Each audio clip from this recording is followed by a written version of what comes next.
এনে মা, এইখানা তোর মার বের কাপড়। দেখ দেখ দেখ, তোর মার খুব ইচ্ছে ছিল রে এই কাপড়খানা পরে তুই বিয়ে করবি। মা,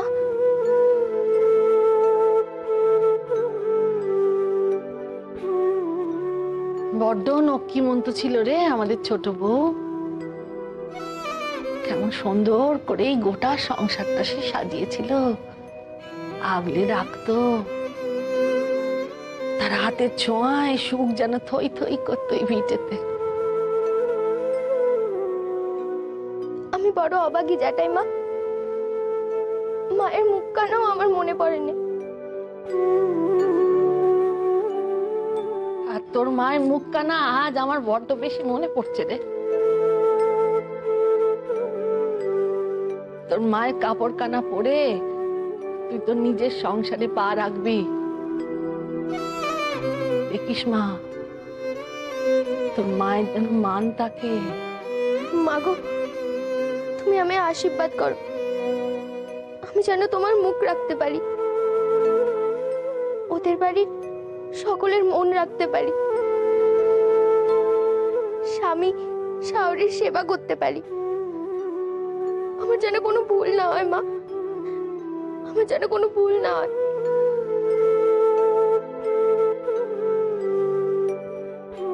কিরে, মাঠটা যে তোর থেকেও বড় হয়ে গেছে। এবার তুমি সরো দেখি। বাবা, এই না হলে বিয়ে বাড়ি। হ্যাঁ বলো। বাবু, আমি বই মাইমা আপনারা এসে গেছেন। বেঁচে থাক, বেঁচে থাকো। বিজু, ওখানে দাঁড়িয়ে কি করছো? তাড়াতাড়ি বাক্সটা ভেতরে নিয়ে যাও। শোনো না, তুমি একটু মাকে গিয়ে তাড়াতাড়ি খবর দেবে। খুব ভালো লাগলো আপনারা সকাল সকাল এসে গেছেন। বাবু, হ্যাঁ আসছি আসছি। আপনারা একটু ভেতরে যান, আমি এক্ষুনি ওদিকটা দেখে আসি। হ্যাঁ তুমি যাও, তুমি যাও। ও মা, দাদা বেঁচে থাক বোন, বেঁচে থাক। কি বউ দিদি, ভাগ্নের বিয়েতে বুঝি দিনের দিন আসতে হয়? এসো এসো, ঘরে এসো। আমি তো সেখান থেকে হুট করে চলে এলুম ছেলের পাগলামির কথা শুনে। ওদিকে আবার সইয়ের জন্যও চিনতে হচ্ছে। কি গো ওমা দিদি, তুমি তাদের কথা কিছু জানো না? কি কথা? আমি কেমন করে জানবো? তারা সব ঠিকঠাক আছে তো? ও দাদা, হ্যাঁ, ও না মানে কি বলি, আসলে কি হয়েছে জানিস, ও বাড়িতে তো বাবু, আপনি আমার সঙ্গে এক্ষুনি চলুন। ওদিকে যে ভীষণ বিপদ হয়ে গেছে। কি হয়েছে? পুরোত মশাই এসে ভীষণ রাগারাগি করছে। বলছেন যে উনি যে ফর্দটা তৈরি করে দিয়েছিলেন তার অর্ধেক জিনিস এখনো আনা হয়নি। আপনি তো জানেন আমি এসব ব্যাপারে খুব কম বুঝি। আপনি চলুন এক্ষুনি আমার সঙ্গে। আচ্ছা দাঁড়া দাঁড়া, আমি তোর মার সঙ্গে দুটো কথা বলে এখনই আস। মা বাবু, আপনি বুঝতে পারছেন না, মায়ের সঙ্গে কথা বলা ঢের সময় পাবেন, কিন্তু ওদিকে পুরোত মশাই যদি রাগ করে চলে যান তাহলে কিন্তু ভীষণ সর্বনাশ হয়ে যাবে। আপনি আসুন আমার সঙ্গে। না না না, এক্ষুনি আসুন। টানিস চলুন চলুন। ওই মামাকে অবাক করে দেখলে। আচ্ছা বৌদিদি, তুমি আমায় বলো, কি হয়েছে সেখানে? যোগাযোগ সব করে উঠতে পারিনি কেন? আমি তো সুহাস ঠাকুরপোকে পই পই করে বুঝিয়ে দিয়েছি, টাকা করিও তার হাতে দিয়েছি। আরে সেসব কথা নয় গো দিদি, টাকা পয়সা জোগাড় তো হয়েছিল, আর এদিকে তুমিও তো অনেক দূর এগিয়ে দিয়েছিলে। কিন্তু মহিন দাদা বললো মামা বাবুদের জল নেওয়ার মিষ্টি দিতে। নকুর তো এক্ষুনি এক হাড়ি মিষ্টি নিয়ে এলো অতিথিদের জন্য। রাখলো বল দেখিনি। নকুর দাদা তো কোনো কাজে বেরোলো, কিন্তু মিষ্টির হাড়িটা কোথায়? ও মা, তুমি চলো। জ্বালাতন বল দেখি। দেখছো তো বৌদিদি, দু দণ্ড দাঁড়িয়ে তোমার সঙ্গে কথা কইব তার উপায় নেই। না না দিদি, তুমি বরং যাও, এই যোগী বাড়িতে এখন কি কথা বলার সময়, তুমি যাও। ও মা চলো, না হলে কিন্তু মহিন দাদা রাগারাগি করবে। চল বাপু চল। বৌদিদি, তুমি একটু ঘরে গিয়ে বসো, আমি আবার ওদিকটা দেখি। চল। আচ্ছা, কতক্ষণ তো বলতেই পারলুম না। অনেক কোনো রকম সংকোচ বোধ রাখবেন না, নিজেদের বাড়ি ভাববেন। আসুন আসুন আসুন, সাবধানে সাবধানে সাবধানে। নমস্কার। এই তো ভিতরে যাও। নমস্কার নমস্কার নমস্কার। ওই সোজা ঘরটাতে, সোজা ঘরটা।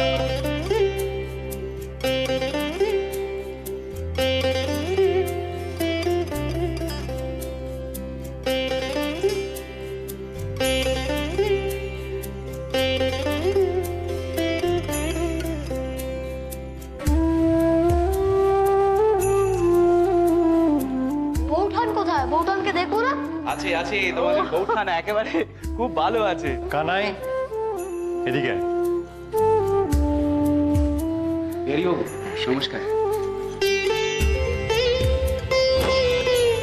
মা পাঠালেন তার পুত্রবধূর জন্য।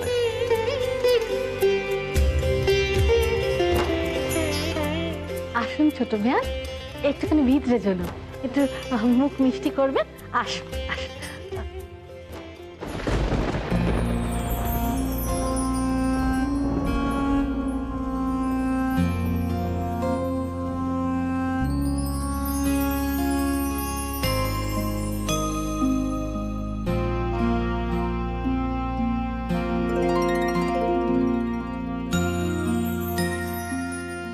মাফ করবেন দিদি, খাবার আর মুখে রুজবে না।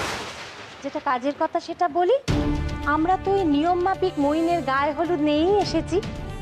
আপনাদের এই কালো মেয়ের গায়ে একটু রোগ রেঁধে দেখুন দেখি, ভুসুন্ডি কালো রংখানা যদি একটু ওঠে।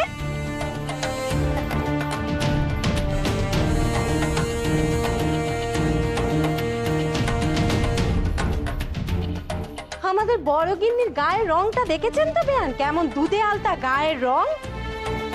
এমন আবলুস কাঠের মতো রং দেখে তিনি যে কি করবেন ভেবে না আমার একেবারে বুক হিম হয়ে যাচ্ছে। তেনার বুঝি খুব মেজাজ। মেজাজ মেজাজ বলে মেজাজ দিদি, তার ভয়ে ও বাড়ি একেবারে থরহরি কম্পমান সভ্যতা।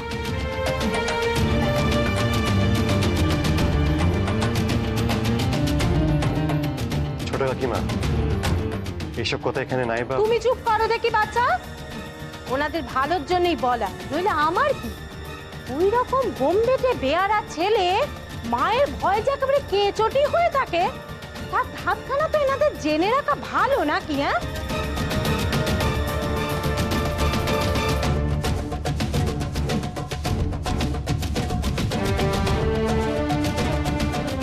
চল আশা, গায়ে হলুদের বেলা তো গড়িয়ে যাচ্ছে। চল আশা চল।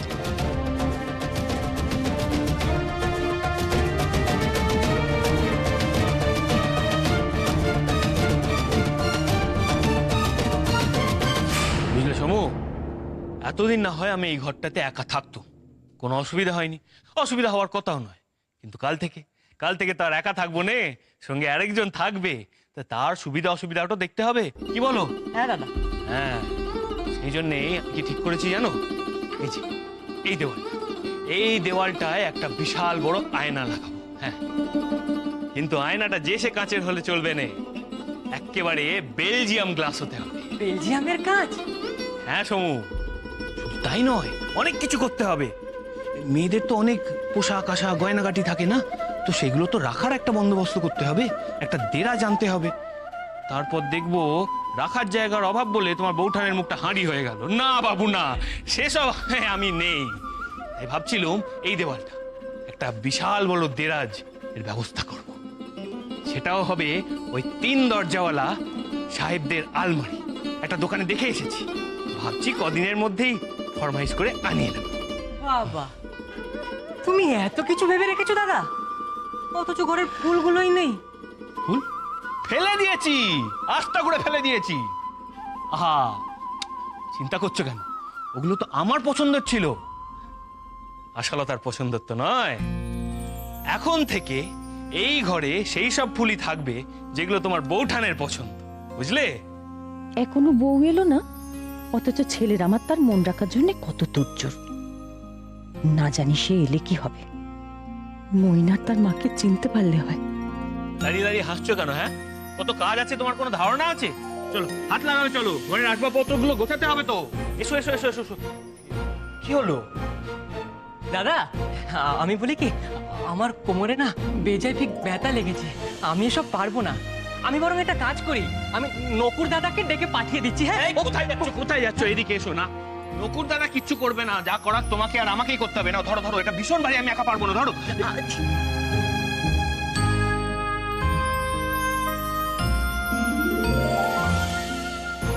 মা,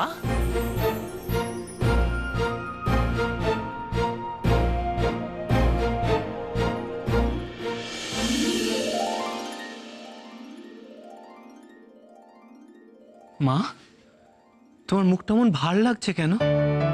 আমি বিয়ে করছি, তুমি খুশি হওনি মা? ও মা, মা গো বলো না, তোমার মুখে হাসি নেই কেন? তোর সুখেই আমার সুখ বাবা। তুই সুখী হলেই আমি খুশি।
দেখি বা পাখানা দেখি। হ্যাঁ এই তো গোড়ালিখানা দে, এই দেখো।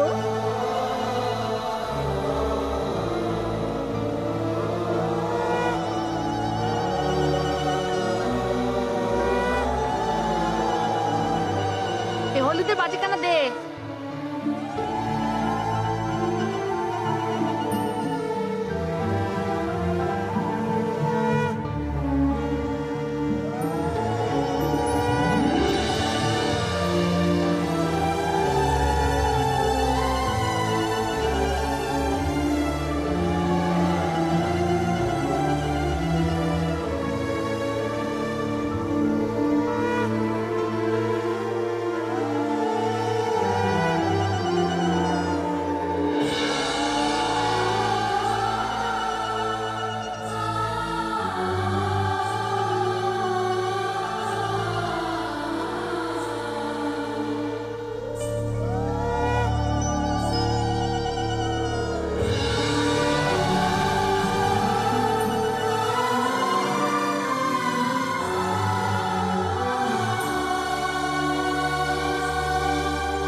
এই যে ভায়া, আপনার খবর কি বলুন তো? সেদিনকের পর থেকে তো একবার ডুমুরের ফুল হয়ে গেলেন। না মানে ওদিকে মহিন্দার বিয়ে নিয়ে একটু ব্যস্ত ছিলাম তাই। আপনি ভালো আছেন তো? হ্যাঁ, আমি তো সবসময় ভালো থাকি, তবে আজ যখন আপনাকে একবার বাগে পেয়েছি তাহলে কিন্তু এত সহজে আর ছাড়ছি নে, আর একেবারে ছুটিয়ে গপ্প সপ্প হবে, কেমন? চলুন চলুন চলুন। না মানে ও এইদিকে তো আবার সব স্ত্রী আচার হচ্ছে, আমরা বরং ওদিকটা যাই। চলে আসুন তো, আসুন আসুন, বেরিয়ে আসুন আসুন।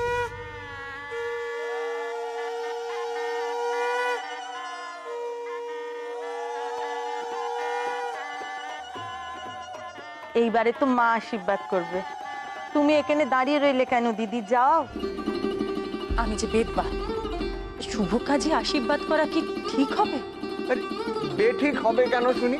হ্যাঁ, বলি মায়ের আশীর্বাদ ভিন্ন ছেলে কখনো শুভ কাজে যেতে পারে? তোমরাই বলো। মা, তুমি আমার আশীর্বাদ না করলে আমি বিয়ে করতেই যাব না। ও মা, যে মেয়েকে বিয়ে করার জন্য এত কাণ্ড কারখানা করলি, সে মেয়েকে এখন তুই বিয়ে করতেই যাবি না? এ কেমন কথা হলো? হ্যাঁ, তুই কি বলছিস ছোট? মইনের সব কথা ধরতে আছে? তার অভিমান হয়েছে তাই ও কথা বলেছে।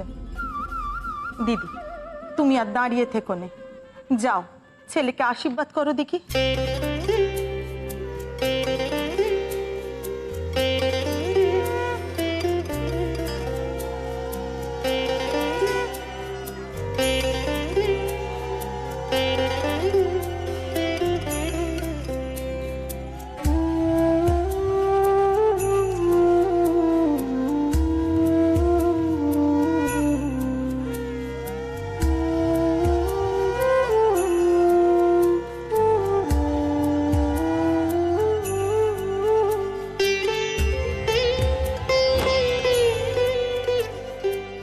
মহিন, মাকে প্রণাম কর, তারপরে যেটা বলতে বলেছি সেটা বল দেখি।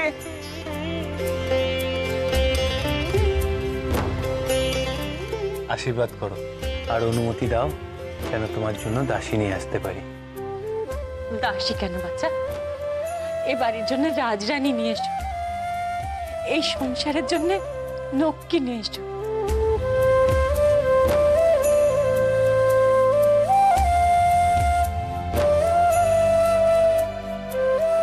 ও মা, ও ঠাকুরজি, আরে তুমি অমন করে চোখে জল ফেলে শুভ কাজে অমঙ্গল হবে যে। না না, এই তো খুশিতে চোখে জল আসছে, এতে অমঙ্গল হবে না। মইনের বিয়ে খুব ভালোভাবে হবে, আমি অনুমতি দিলুম।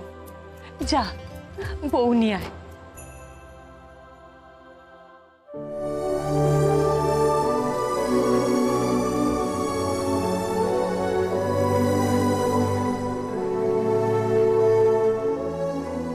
বাহ, কি সুন্দর লাগছিল।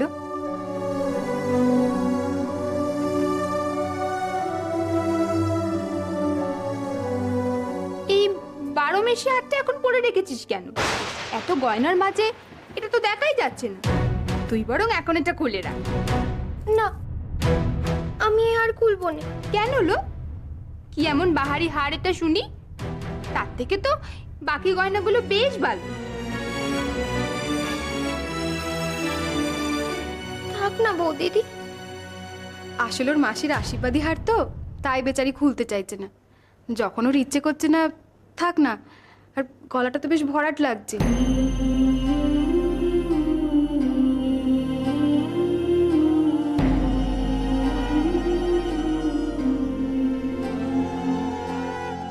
আচ্ছা বেশ, থাকতে হবে। বলো মুখপুরি, তোর যে বর এসেছে। ওমা, বড় এসেছে, বড় এসেছে, চ চ চ চ চ।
সত্যিই তো আপনাকে যে রাজপুত্রের মতো দেখতে, আমাকে যে কিছুতেই আপনার পাশে মানাবে না। আমি যে কালো, আমি যে সুন্দরী নই।